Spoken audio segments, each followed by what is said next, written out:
Why are you here? For what purpose? Who asked you to come here? Are you not wasting your time?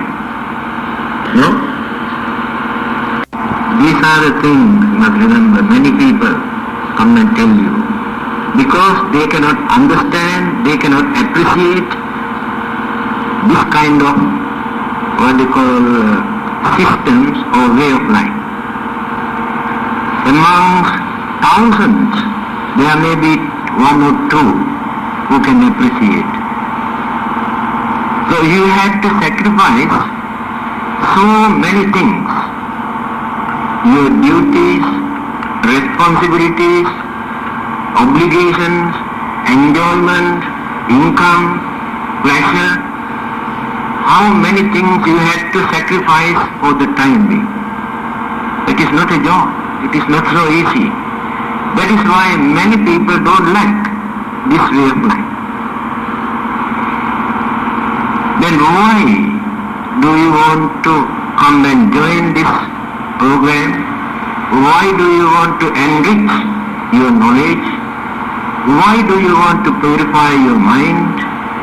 What do you gain in the end? What is the purpose of our life? Is there any purpose in our life? Or why are we here in this world? Or what are we doing? What do we gain in the end? Can you tell me something? The purpose of your life? What is enlightenment?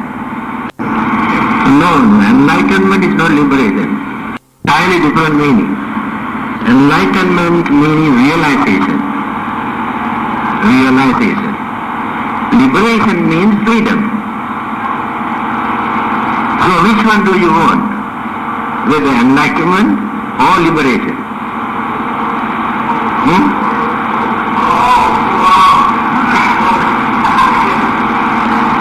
No, not so easy. Through enlightenment, we can guide others. We can educate others. We can correct others. We can advise others. That is the purpose of enlightenment. Liberation must come through purity. If there is no purity in our mind, there is no liberation. There is no salvation. This you can understand very clearly when you refer to Satipatthana Sutta, the way of mindfulness, what the Buddha says. Ekayano ayang bhikkhave maggo sattanang visuddhiya soka paridvanang samatikkamaya dukkha domanassanang atthagamaya nyayassa adhigamaya nibbanassa satchikiriyaya yadidang chattaro satipatthana. Then kayanupassana, vedananupassana, chittanupassana, Dhammanupassana, 4 kinds of methods, 4 concentration. Here the Buddha explained actually. There is only one method in this world. You cannot find 2 methods for this. Only one. Ekayano ayam bhikkhave maggo. Eka means one. What is this one method? Concentration on these 4 kinds of objects. Kaya, Vedana, Chitta, Dhamma. So can you understand the meaning of this word? What is Kaya? Body. Good. Vedana? Feeling. How many kinds of feelings are there? 3. What are those 3? Right. Vedana. Then Chitta. What is Chitta? Mind. How many words are there for mind in Pali language? Chitta, Chitta, Mana, Vijnana. Three different stages of the mind. What is Chitta? Initial stage,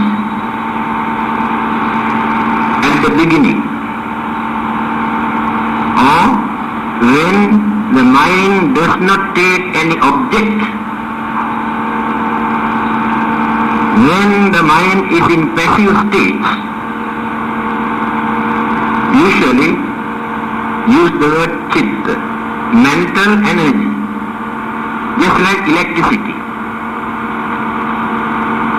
Electricity is very quiet, invisible, but when we use some sort of gadget or external manifestation like fan or bulb, then we can see the electricity. Mind is exactly like that. Then the second stage is called mana. The word man, M-A-N, man, is derived from this word, mana. The manusya also derived from this word, mana. Manusya. So what is mana? When that mental energy associates with the five senses, when these five senses catch the object, external object, that stage is called mana. That means mind is active with the five senses. Can see certain thing, can hear some sound, so all the other five senses are like. That is the second stage of mental energy. Third stage is called vijnana. What is vijnana? What is the English word for vijnana? Consciousness is a very poor word. Does not give the real meaning of vijnana used by the Buddha. What is consciousness? There are only three words. Consciousness, or semi-consciousness, or unconscious, that's all. English language is very poor when we are going to talk about the mind. Now, to explain mental attitude, there are 52 words in Pali language, the language spoken by the Buddha. Different mental stages. But in English language, only 3 or 4 words. So now let us analyze this word vijnana. You say consciousness. Alright, can you analyze the meaning of consciousness? What is so? If you are conscious. If not, you are unconscious. So what is the meaning of consciousness? Consciousness means vijnana. When that mental energy is supported by 3 mental faculties. Alright, I did not analyze this. How many mental faculties are there?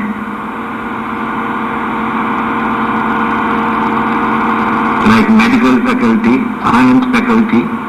So how many faculties are there in our mind? We have not learned this. I think we have learned but cannot remember. How do we analyze the mind? We have to divide our mind into these 4 faculties. So what are those 4? Can you remember?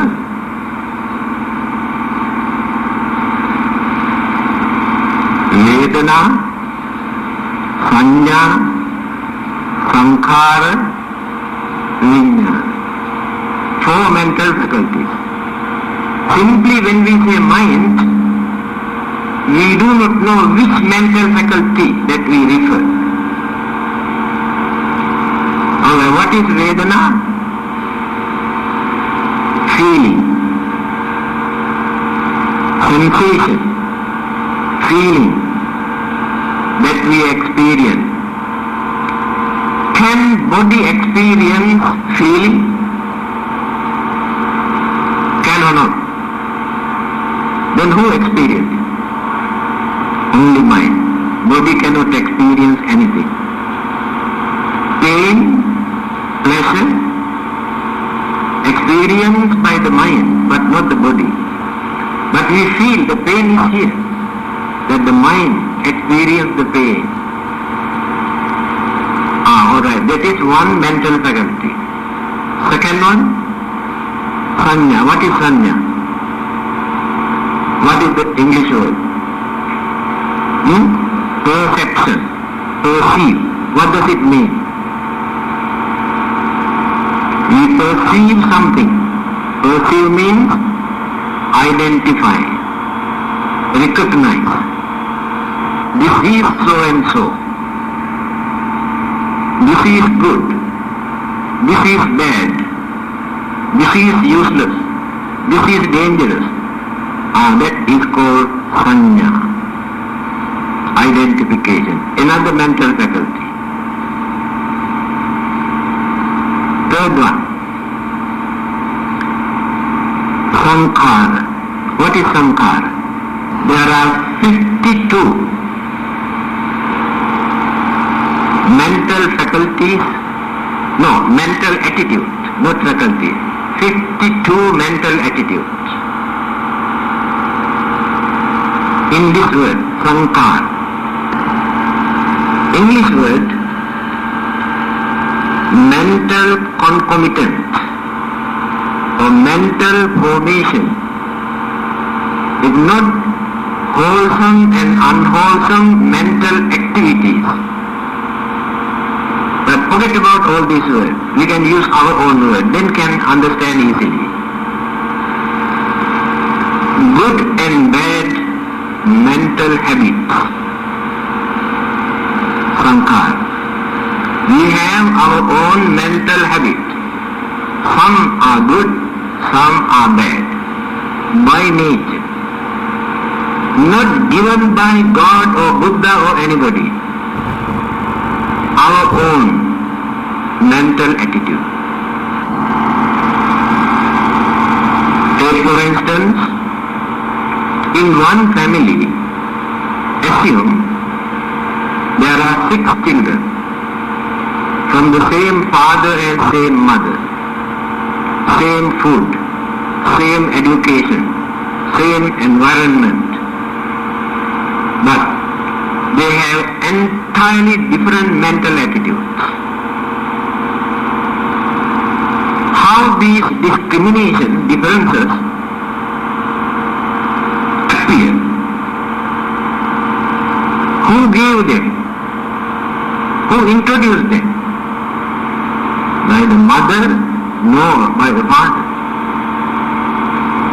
Father and mother cannot give mental attitude. Their own. One is very cruel. Another one is very kind. One is very intelligent. Another one is stupid. One is criminal-minded. Another one is religious-minded. One is very honest. Another one is very funny. But all these children were produced by the same father and same mother. But the father and mother have entirely different mental attitude. They are not like their children. Children are not like their own father and mother. Physical appearance, features, complexions, yes, some similarities. But the mental attitude is entirely different. This is in this sankhara. our own sankhara. In Mahayana school of Buddhism, explain this very clearly, easy to understand. They say, in our mind there is a storehouse of consciousness, alaya vijnana. Alaya means house, vijnana, mind. A storehouse of consciousness. What is this? It's a very important word for us to understand Buddhism. You can find the answer to any kind of subtle questions if you can understand this word. Even scientists, psychologists, philosophers, great thinkers, other religious teachers cannot find out the answer to many problems. But this word very clearly explains why these discriminations, differences amongst the mankind. A storehouse of consciousness means everything what we learn, good or bad, languages, our knowledge, our habits, our anxieties, our craving, all these mental attitudes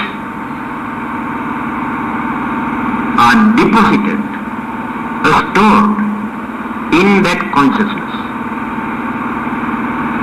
Never disappear. So whatever you learn today within this lifetime, never disappear from your mind.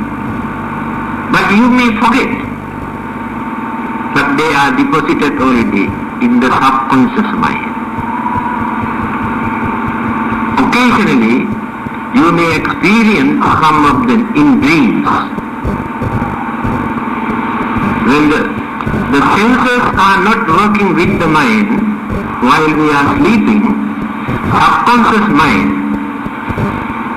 influence and focus some of these things what we have learned and then appear as dreams. That is how many of these dreams that we experience. So, refer to the Dhammapada, what the Buddha says, and then easy to understand. We are the result of what we were. We will be the result of what we are. Can you understand this? What does it mean?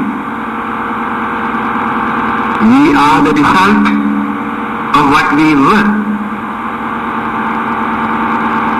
Whatever we have done, good or bad, whatever we have learned, condition, created a life either to become pleasant or unpleasant. We are the result of what we were. How we used this life during our previous birth. So we are responsible for that. Nobody else. If life is miserable, we are responsible. If life is pleasurable, meaningful, we are responsible. Nobody else.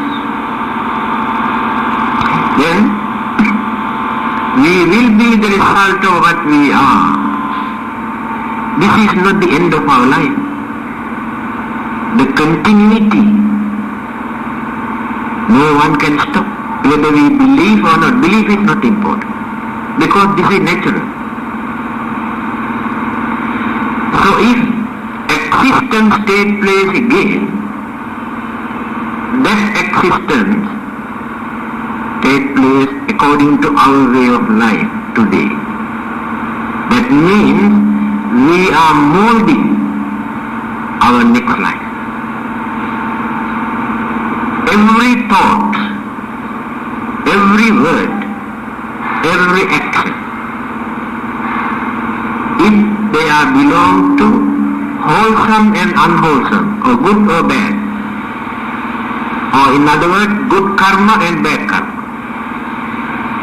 become the cause for the next existence. This is the advantage of human beings. That is why we are called Manushya. Other living beings have no such opportunity. Even Devas and Brahmas also have no such opportunities. Humans are higher as far as intelligence is concerned. Human intelligence is far superior to any other living being in this universe. Only human beings can appreciate and understand a religion. Others do not know how to appreciate and understand religion because of that human intelligence. Other living beings do not know how to mold their next life. Only human beings. We know how to prepare for our next existence. That is why the knowledge and understanding and way of life are very important. Because we know this is not the end. This is not the first and the last life. And then we have to prepare for it. Those who have not prepared for the next life, when rebirth take place, we can see what sort of miserable, unfortunate life that they are leading.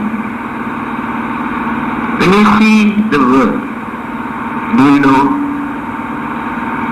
how many millions or billions of human beings are dying, starving, without food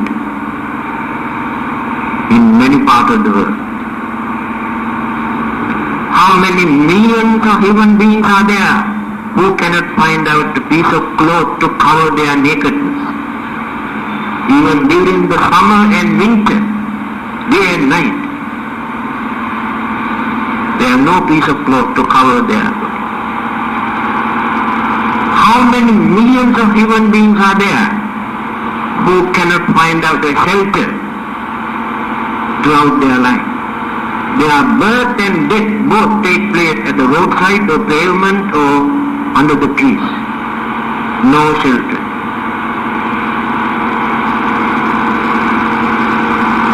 How many billions are blind and crippled and dumb and deaf and mentally retarded or mad or stupid? Why these problems? Who is responsible for this? Is there any God who can create this kind of unfortunate human being? For nothing? For what purpose? You can refer to Mangala Sutta. Get the answer. You know Mangala Sutta, isn't it? Divacha rattocha haranti ebalin. No, this is Ratana Sutta. Patirupa desa vasocha pubbecha pata punyata. Highest blessing. Patirupa desa vasocha. When rebirth takes place, if that rebirth takes place in certain countries, certain areas, certain localities, where they can lead a peaceful life. They are blessed people. This is also a very good example. In many other countries, millions of human beings are running here and there like flies, as refugees because of the war or volcanic eruptions, earthquakes.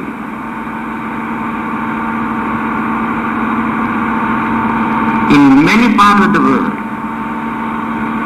because rebirth has taken place in certain areas where they cannot lead a peaceful life.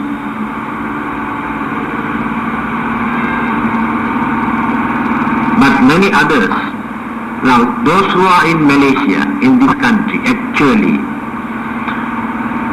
they are leading a very peaceful life. You can compare with any other country. Climate, environment, food, way of life, education, they are very fortunate. Compare with others, then you can appreciate. That is what the Buddha says. Those who have done some meritorious deed, good karma, get the chance to be born in certain countries, certain localities, certain areas where they can lead a peaceful life. That is the way how we have to prepare our next life. But other living beings have no such idea. Ubbecha kata punyata. Those who have done meritorious deeds during their previous birth are blessed people. Why? They can find out their requisite, their necessities, their needs very easily without struggling for them. Many others have to work day and night like slaves, even then they won't get. But in certain countries, people get all their food and clothing and lodging and medicines and requisite and necessity very easily because of the good karma that they have done during their previous birth. This is the advantage of human life. We know how to prepare for our next life. If we don't like to suffer, this is the way of life. And those who are ignorant, those who cannot understand this, they do not know how to prepare. They are the ones who suffer. So, now still I am explaining this word vijnana. Sankhara. So we have cruelty, anger, jealousy, grudge, ill will, cunningness, compassion, kindness, sympathy, patience, tolerance, knowledge, wisdom, like 52, like this, in that storehouse of consciousness. All these things come out from our consciousness. Now you can come to this word. Just now you said you want to concentrate, you want to meditate, you want to train your mind, you want to purify your mind. Because of these rubbish, that is the rubbish, the storehouse of rubbish, all these dirt come out. When temptation, irritation take place, the rubbish come out. Then you get angry, you have jealousy, you have grudge, you have enmity, you have all sort of dirty things in your mind. Everything come out from your own mind. So the meditation or concentration is to train, to tame, to purify, to discipline this mind without allowing those evil energies to influence our mind. So, the storehouse of consciousness, sankhara, influence our mental energy, either good things or bad things. So our feeling, our perceptions, our mental habits influence the mental energy. Then the five senses, eyes, nose, ears, tongue, and the body. Five senses catch certain external object, influence the mind again. Then that stage, that mental energy is called consciousness vijnana. Can you get this idea simply by using this English word consciousness? That's why I told you, English language is very poor to talk about the mind. Now let me come back to the sayings of the Buddha, Satipatthana Sutta. He says there is only one method.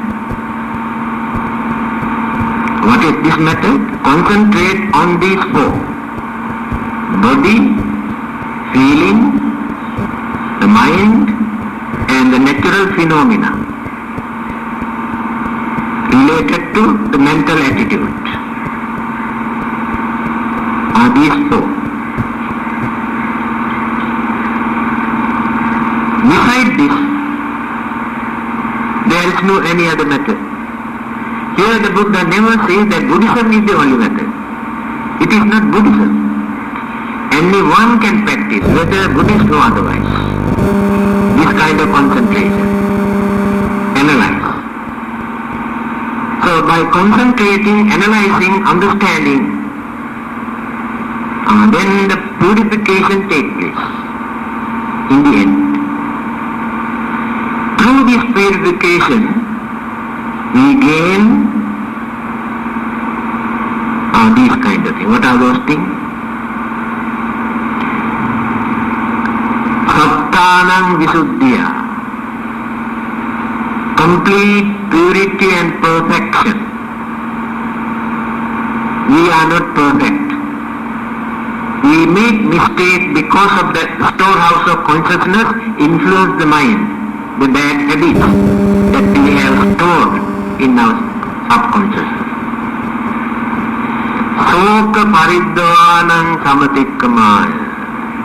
We have worries, miseries, mental disturbances. Why these things take place? Can you tell me why worries, miseries, mental disturbances take place? Is there anyone who can give me the correct answer? Pardon? Craving. If there is no craving, we never get worries, miseries, or disturbances. Fear also appear because of craving. Now, Arahantas and Buddhas never experience fear. They have no fear because they have no craving. Now we have fear because we have craving. Our worries, miseries, disturbances take place because of craving. Through this concentration, we reduce this craving, attachment, selfishness, reducing, then the mind becomes free. Soka paridvanam samatikkama. Dukkha domanassanam attagama. Dukkha. What is the meaning of dukkha? This very common word. Dukkha. What is dukkha?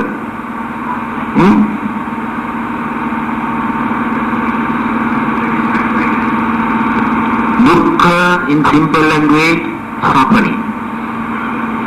That is not enough. That is physically. But we suffer more mentally than physically. Every second we experience mental suffering. Physical suffering, sometimes 1 or 2 days, we will be free from suffering. We don't notice. The correct word is unsatisfactoriness. In everything, in the end, we gain nothing but unsatisfactoriness. Anything whatever we want, working very hard day and night, after gaining, we get fed up with this. That thing creates enormous troubles and worries and disturbances and insecurity and all sorts of things. That is why I call unsatisfactory. Dukkha. So dukkha dhammananda. Lamentation. We go on thinking and day and night and we don't know what is wrong with us.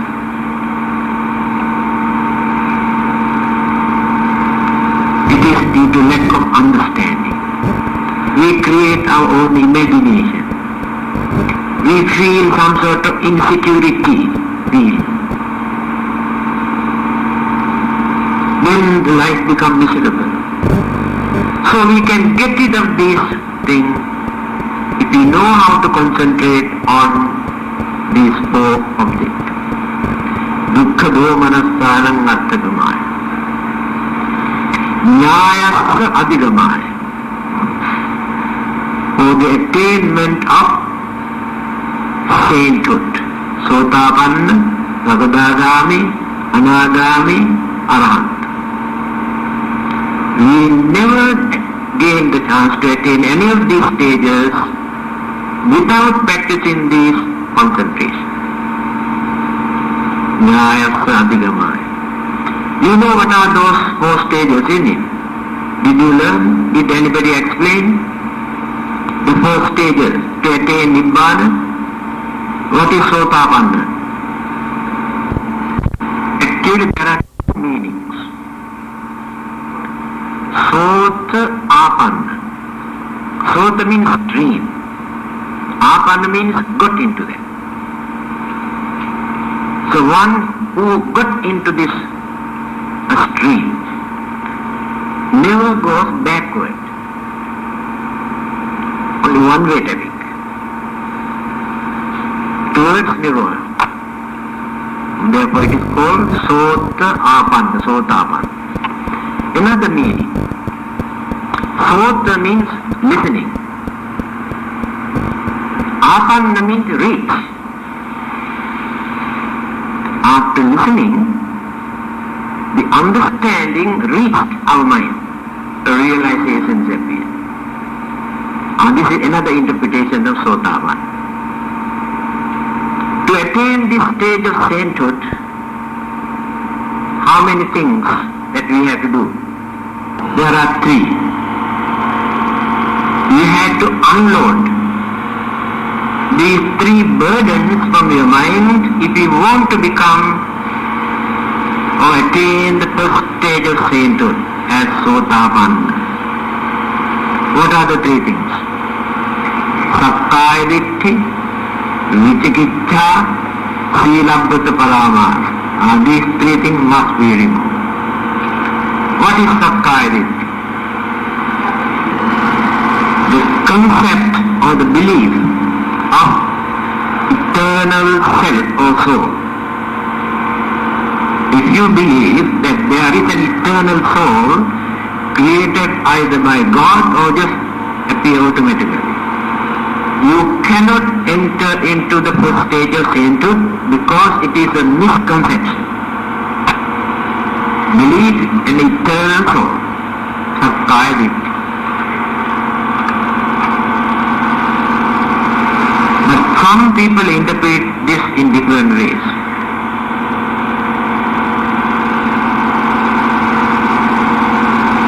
The concept of I, my, we have to remove from our mind. Then only we get the chance to attain Sotapanna. But some Buddhist scholars do not agree with this.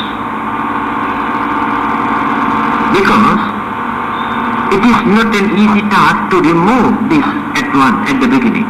I or my. It will come later. So the real meaning is belief in an eternal soul. Second one is vichikicha, skeptical doubt. You know the difference between ordinary doubt and skeptical doubt. What does it mean? Some people are very stubborn, skeptical. Skeptical ideas they maintain without analyzing, without studying, without thinking, without understanding. At once they say, no, I don't believe. I don't believe, that's all. Let us take example, rebirth. People say, oh, they don't believe, that's all. But they do not know whether it is true or not, simply they say, we don't believe. That is called skeptical. Let us take the enlightenment of the Buddha. What is this enlightenment? He is also a man. Why should we worship him? What do we gain by following and worshipping and offering? Nothing. A skeptical doubt. This kind of doubt. So as long as we maintain any of these skeptical ideas, we never get the chance to attain the stage of sainthood, Sotapan. We must have full confidence according to our own conviction. Then purity. Next one, Silabhata Paramas. Unnecessary rites and rituals and ceremonies in the name of religion, by thinking that they can find out their purity, they can get rid of the sins committed by them, they can go to heaven and enjoy their life, or they can attain nirvana through these rites and rituals and ceremonies. We have to get rid of this belief. Because these practices were very common at that time. Whole day and night, many of those followers of different religions going on performing burning and animal sacrifices, burning so many things, thinking that they can get rid of their sins committed by them. They can please God by sacrificing animals. They can please God by offering food and this and that in the name of religion. And they can get rid of the sins committed by them by starving without eating, without taking food, or without sleeping, or without taking medicine when they are sick. Allow that, face natural death without taking medicine. All these are under rites and rituals. Again, we too have rites and rituals. Offerings of food and flowers and joss sticks and candles, but they are not under this category. Because we don't believe simply by offering flowers and candles and light and incense that we can go to heaven or nirvana. Therefore we are not under that category. We do not perform rites and rituals. These are the three qualities. The second one, Sakadagami. What is the meaning of this word Sakadagami? Sakat Agami. Once returner. That means, if that person who attains Sotapanna not yet developed further, after his or her death, rebirth takes place only one. No two rebirth.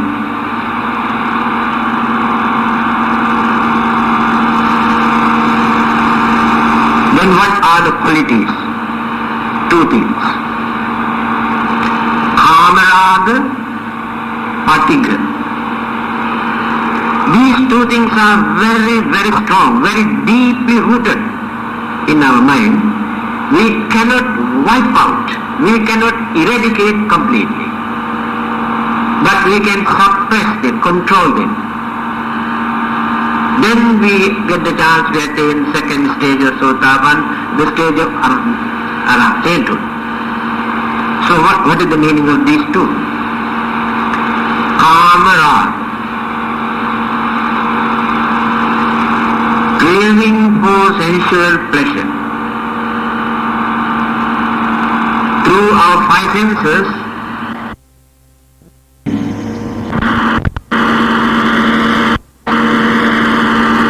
then what are the qualities? Two things. Parag, fatigue. These two things are very, very strong, very deeply rooted in our mind. We cannot wipe out, we cannot eradicate completely, but we can suppress them, control them. Then we get the chance to attain second stage of Sotapan, the stage of sainthood. So what is the meaning of these two? Kamarad, craving for sensual pleasure. Through our five senses, we enjoy, we experience all sorts of pleasures, worldly pleasures. And these worldly pleasures are the cause of all our suffering, all our disturbances, calamities, war and enmity and jealousy and anger and violence and bloodshed. The whole world has become a battlefield, madhouse, because of these sensual pleasures. Animals also fight, attack each other because of this sensual pleasure. Human beings also attack each other, create violence and bloodshed because of sensual pleasure. This is called Kamaloka, sensual world. Animals, humans, even devas also under this Kamaloka. They too have anger, jealousy, grudge, ill will because of their craving and attachments and pleasure. Devas also not free. Sensual pleasure gives unsatisfactoriness, frustration, disappointment, problems in the end. Therefore, one who has at least suppressed them can maintain some sort of peace in their mind. The second one is fatigue. Fatigue means ill will, anger, hatred, ill will, grudge. There are few words. Here fatigue does not mean anger. Anger is emotional. We show our anger for good purpose also. To train others, to teach others, we show our anger. Father and mother show their anger toward their children. That is anger. Here, fatigue does not mean that type of anger. Ill will.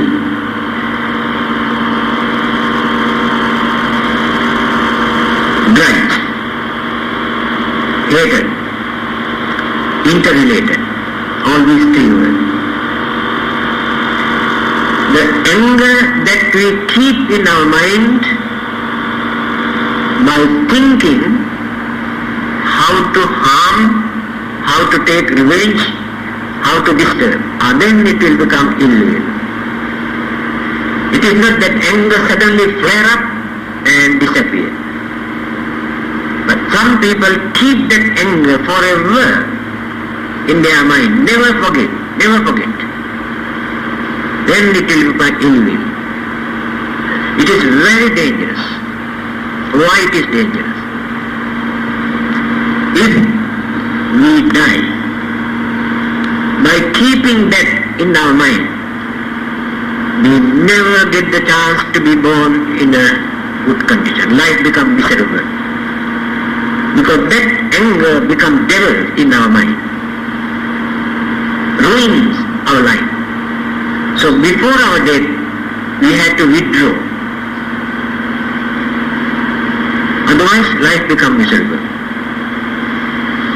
So when we reduce these two, not to become crazy for sensual pleasure, and reduce anger or ill will or grudge, then attain the second stage of sainthood. Rebirth can take place only once if not attain further higher stage.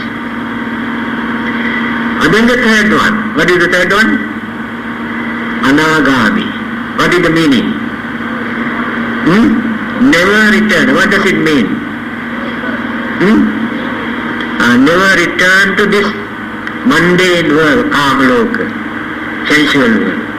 Never come back to this sensual world if not attain Arahanta. And then what are the qualities for that? To attain the third stage?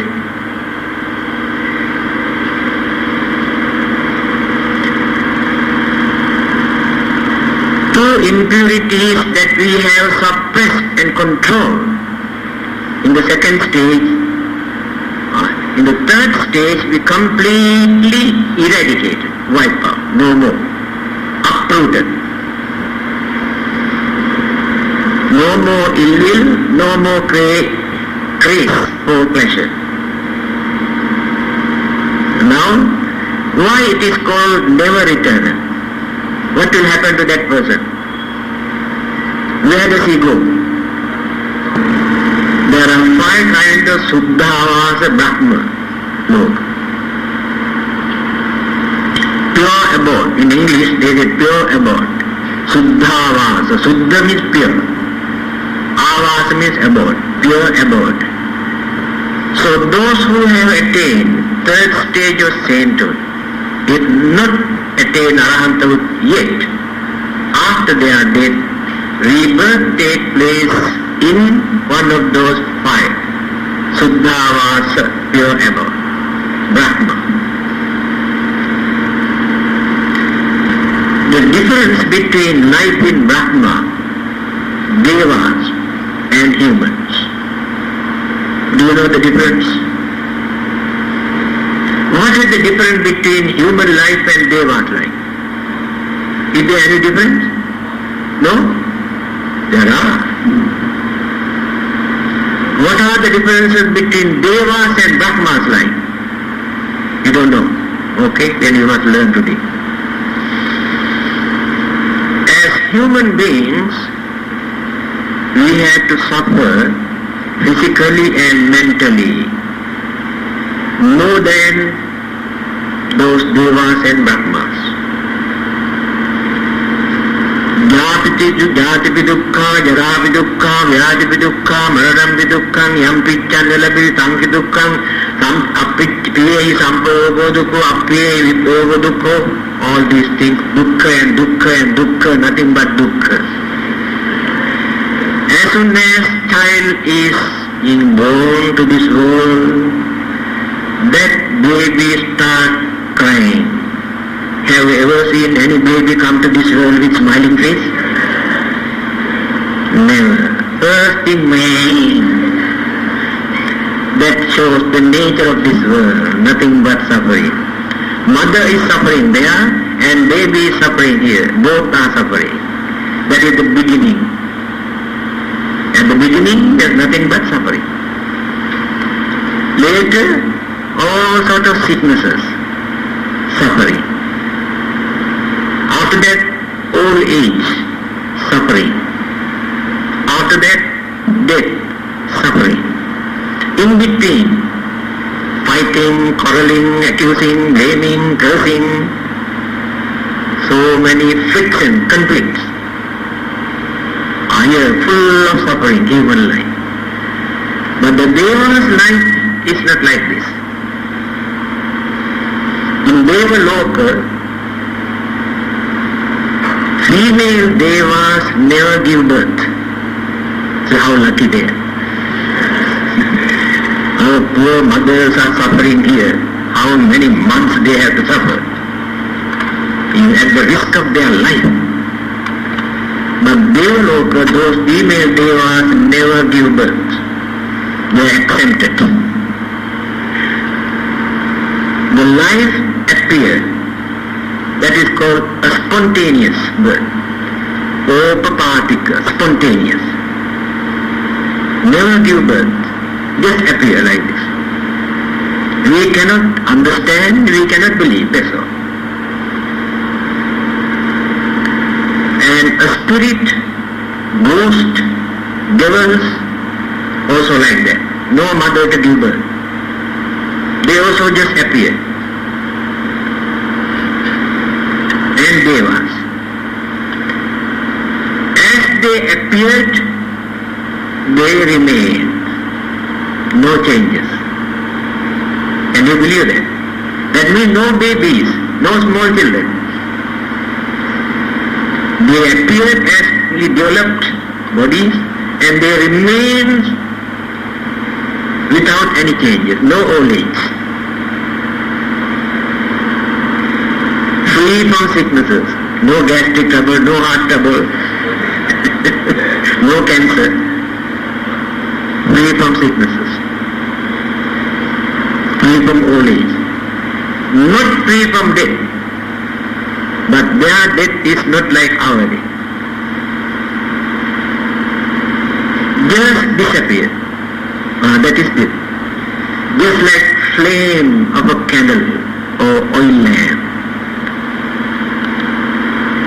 When no more oil and wicks, the flame disappears. So Deva's life is exactly like that. When no more good karma to experience, disappear. But they too have craving, anger, jealousy, selfishness. The minds are not pure. But physically they are very fortunate. This is the life of Deva. And they are unfortunate because they do not know what will happen to them after their death. They do not prepare for the next life while they are experiencing pleasure in Devaloka. That is why I told you human beings are very fortunate, they know what to do for their next life. Now come to Brahma world. What is the difference between Brahma's life and Deva's life?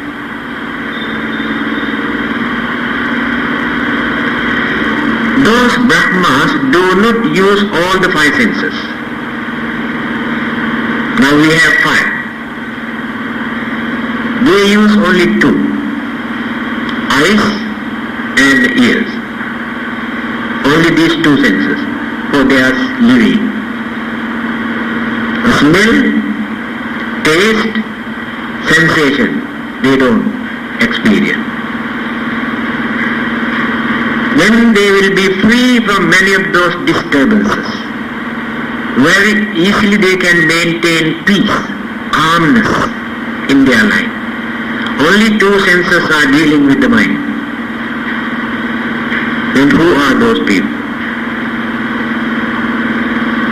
Those who have cultivated, developed their senses through their meditation will be born in one of those Brahma worlds to experience the peaceful life. They are not crazy for sensual pleasure. Many of them do not take any solid food. Iti bhakka bhavisama deva abhasarayata. Their food is happiness, piti. They don't take any solid food. Happiness is the food. We take four kinds of food. As human beings, we take four kinds of food. Solid food for our stomach. every living being, but not those Brahmas. We take food for our senses. We like to see beautiful things, we like to hear very nice music, songs, pleasant word, food for the mind, senses. So the nose and the mouth and the body. So these five senses grasp something to experience some sort of happiness. Food for the senses. Food for our mind. Animals and uncultured human beings provide food only for these two things, the stomach and the senses. They cannot go beyond that. They cannot give food for their mind, food for thought. That means they try to learn, to understand many things for that inquisitive mind, to know what this world, what are the things that exist, why they are like this.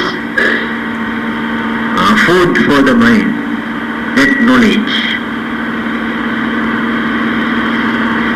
Food for our consciousness. Just now I explained the meaning of consciousness. Simply by providing information to our inquisitive mind, we cannot purify our mind. So we had to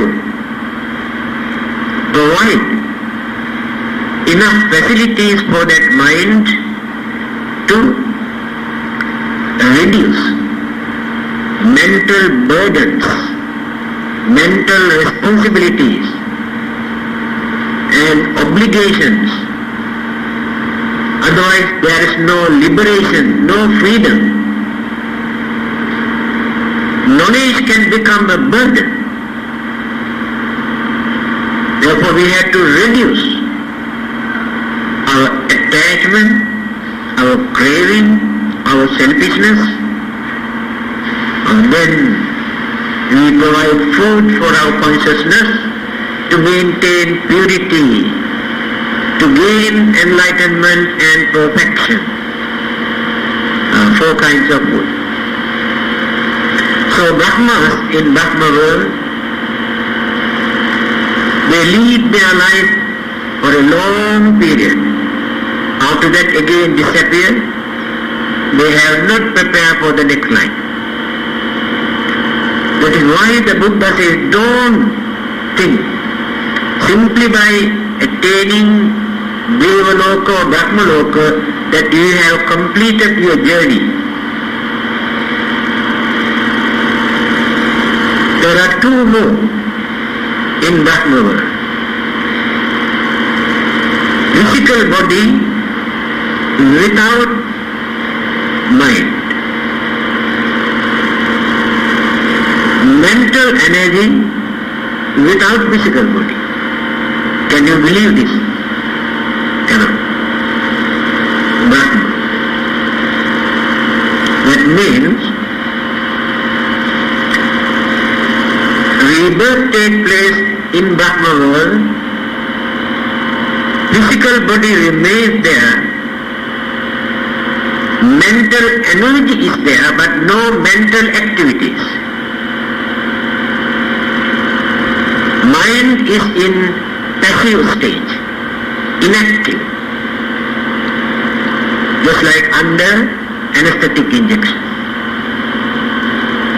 Exactly like that. The body is there but no feelings. The Buddha says it is utter wastage. Don't practice this kind of religions which provide you to be born there. The Buddhism never encourage for that. The other way around. Mental energy remains without any visible body. Quite possible. although we cannot understand. Mind over matter. Do you know, still there are some yogis in India. Through their meditation, they control all the organs of the body. Stop the functioning of heart and lungs and everything. Only mental energy is working there. Then they ask people to bury their body for 7 days. Just like a dead body, they completely bury and close. After 1 week, ask them to go and take out the body. Then they get up. So during this period when they were on the earth, heart specialists came from England and America and Germany and various other countries, examined their heart through some instrument. No heartbeat. So from the medical science, they cannot explain how they maintain their life. That means that mental energy sustains all the organs and the physical body for 1 week, only 1 week. Then the Buddhas, Arahantas, Pacheka Buddhas attain Dhyana Samapatti occasionally. Dhyana Samapatti means that cut off all the senses and stop mental activities and experience Nibbanic bliss. Before they are dead, they experience the Nibbanic bliss for 1 week. Just like relaxation. To get rid of the physical burden. To them, this physical body is a real nuisance, real burden. They cannot commit suicide, therefore they keep quiet. Therefore what they do, they get into this jhana samapatti. After that, no more feeling about physical body. Completely cut off. The Nibbanic bliss, peace, happiness, satisfaction in their life, they experience at that time. So during that period, no one can kill, no one can destroy. Anybody who has attained that jhana samapatti, there are many stories. So,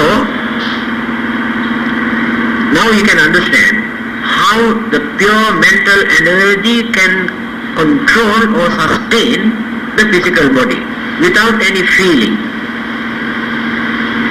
So those Brahmas, in that particular Brahma realm, the mental energy remains for a certain period, long period, and the physical body is not visible.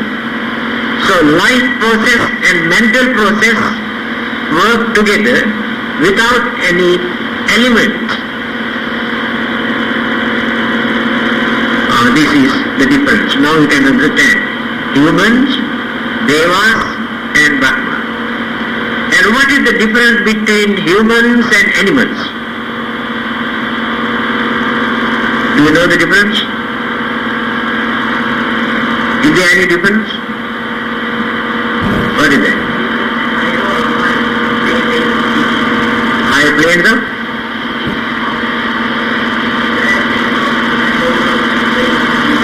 That means human beings are very cunning, very crooked, isn't it? Animals are not cunning or crooked. That is for highest development in the human mind. Human. Animals also I have seen, the cats and dogs, meditate very nicely.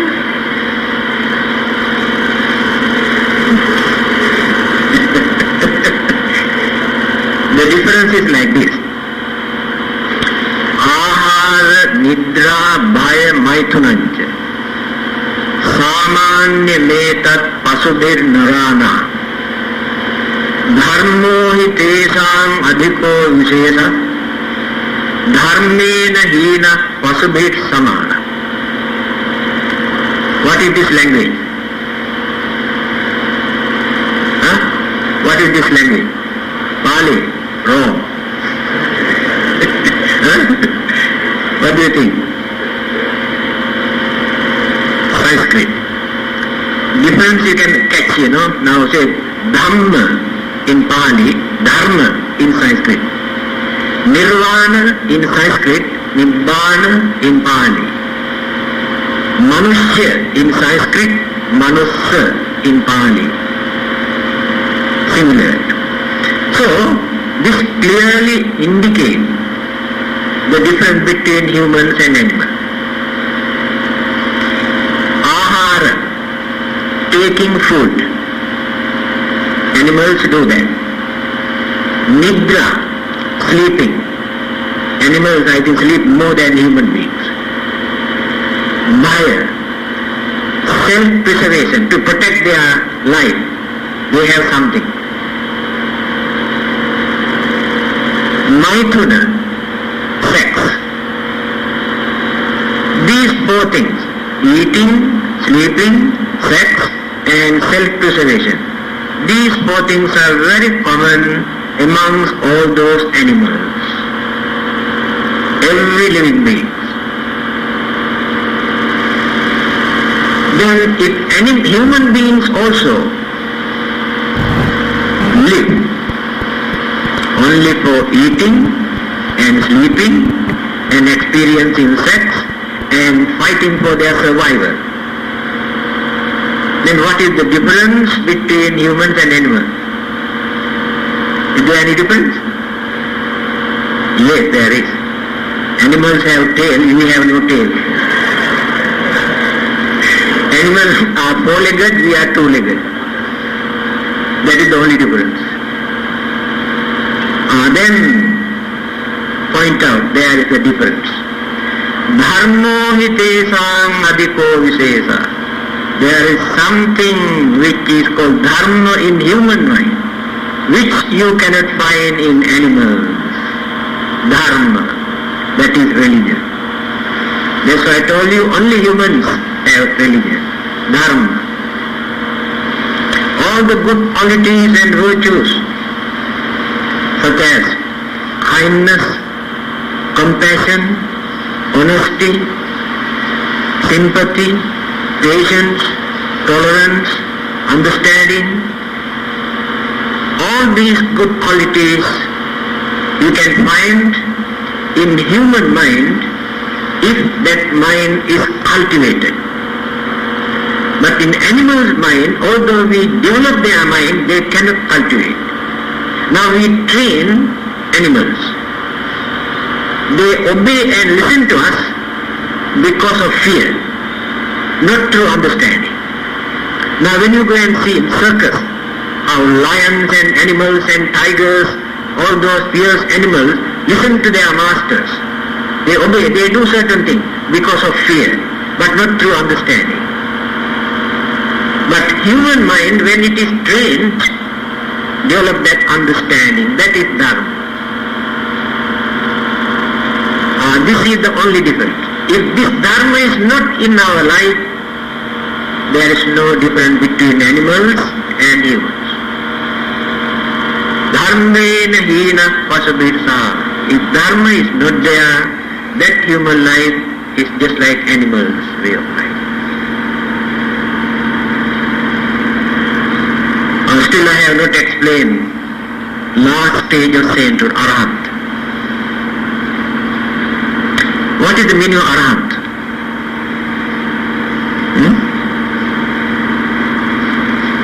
Yes, Malay word also Arham, isn't it? Pali also Arham. Araham, Samma, Sambuddho. What is the meaning of arahant?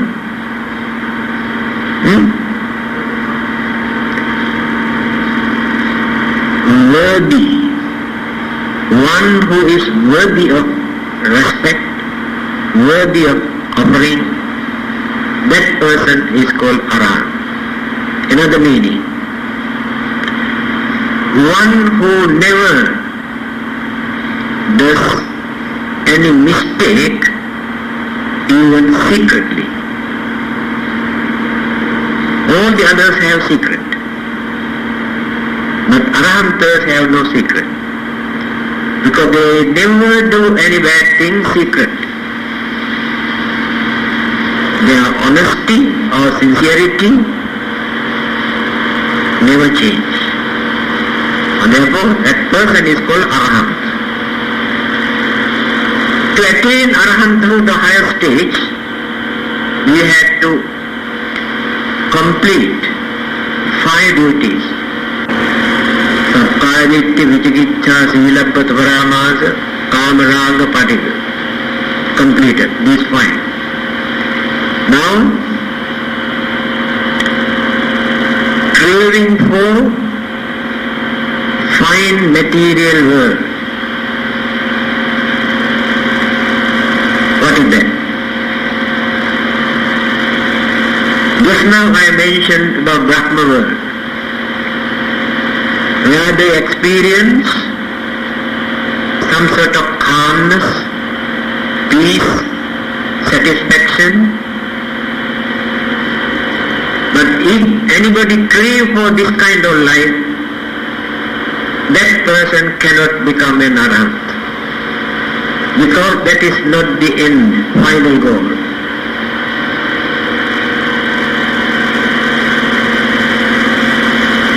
Second one is, if anybody crave for immaterial life, just now I mentioned, the mental energies and life process remain without any physical body. They are free from physical burdens. Therefore, some people like that way of life. If anybody crave for that type of life, that person also cannot attain arahanthood, because that is not the final goal. Mana. Do you know the meaning of mana? M-A-N-A. Mana. No, that is mana. Same spelling but different pronunciation. Pride. You see, this pride is so strong in our mind, we carry this up to the higher stage of sainthood. We never drop it. Pride. We are proud of so many things. We never think this is one of the mental hindrances. We are proud of our race. We are proud of our color, proud of our religion, proud of our language, proud of our culture, our tradition, our way of life. All sort of superiority complex. This is one of the mental hindrances. That pride we maintain up to the last stage of sainthood. We have to drop that one also. Uddhacca. Next one. Restlessness in the mind. But we do not know why. We haven't got enough reasons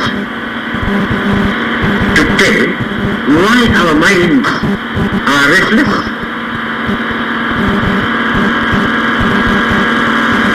The reason is, just now I mentioned, in our storehouse of consciousness, there are so many things which we have stored, deposited earlier. But still we have not cleansed this storehouse of consciousness. So some of those forces still influencing our mind? If not, some of the mistake that we have done early part of our life are still bothering our mind. I have done this, I have done this. Our restlessness remains in the mind because of this. So we must have some sort of mental energy. So we have to strengthen our mind to get rid of this restlessness. Even after attaining Arahanthood, Arahantas maintain a little bit of human emotion. The Buddha is the only one who is free from that. He has no human emotion. He never laughed. He never cried. Can you imagine? The Buddha never laughed. He never cried. Because we do these two things, either crying or laughing because of our emotion. Negative and positive. Positive emotion, laughing. Negative emotion, crying. So the Buddha is free from both. Arahantas also do not cry or laugh, but they have a little bit of human emotion. I can give an example. Sariputta, you know him, isn't it? Who is that? The chief disciple of the Buddha and very highly intellectual disciple, chief of the Sangha community. One day he told the Buddha, I heard there were many Buddhas earlier, and also there will be many more in time to come. But I believe amongst all those Buddhas, you are the best. Sariputta said this. Then the Buddha asked, do you know anything about those Buddhas who appeared earlier? No, I do not. Do you know anything about those Buddhas who will appear in time to come? I do not know. Then how can you say I am the best among all these people? This is called emotion. This kind of emotion in Arahantas. The Buddha is the one who is free from this. So, restlessness in the mind created because of either emotion or certain concept that we deposited in the subconscious mind or certain thing that we have committed in the early part of our life. We have to clear out this. Then, avidya, last one. What is avidya?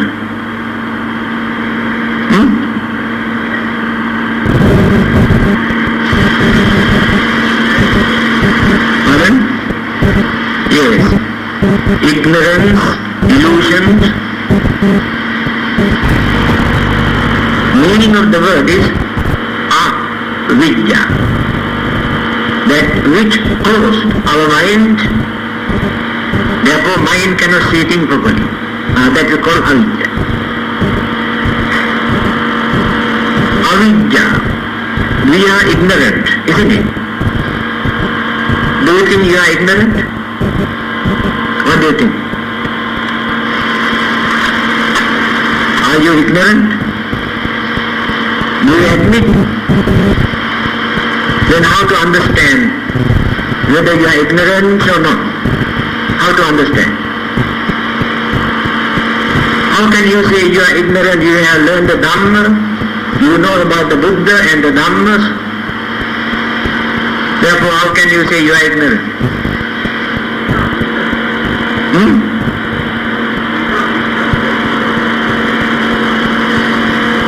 Now I can say I am ignorant. Why?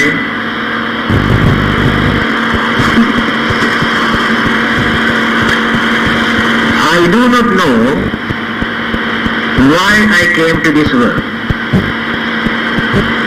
I do not know. Therefore I am ignorant. I do not know what will happen to me after my death. I am ignorant.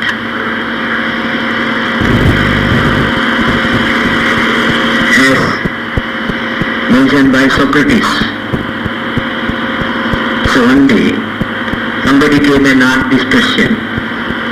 Socrates was the most highly intellectual philosopher in Greece at that time.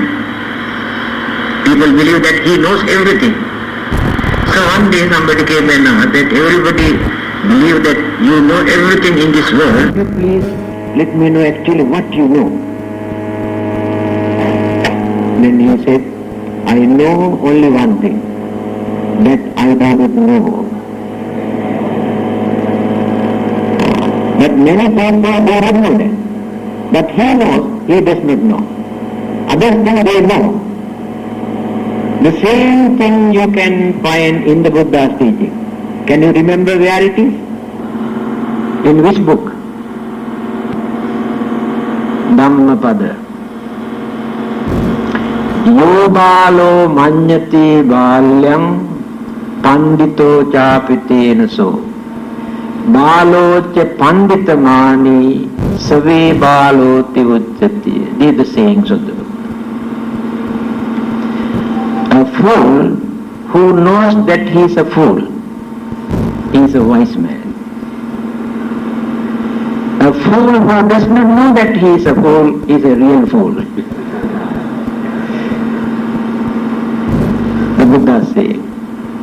Therefore, we should not think that we know. We are ignorant. That is why we are here. And then we gain more knowledge and understanding so that we can get rid of that ignorance. So this ignorance we maintain up to the higher stage of sainthood, arahanthood. So when that ignorance is no more, that means the realization. When realizations appear in the mind, then attain arahanthood, higher stage of sainthood. After attaining arahanthood, no more rebirth. Stop. Because no more petrol to run the machine, engine. Empty. After gaining his enlightenment under the Bodhi tree, what the Buddha says? Visankhara gatang chittang tanhanang khayamajjaga. Now in my mind there are no more sankhara, no more petrol. Sankhara just now I mentioned. Good and bad karmic thoughts, no more. Empty, completely empty, my sankhara. Tanhanam khayamajjaga, tanha, craving, completely eradicated. Nathidani punabhavo, no more becoming again, no more rebirth. I had more than enough. I suffered more than enough, no more. See, after gaining that enlightenment, what sort of bliss appear in the mind? Okay, Sarah.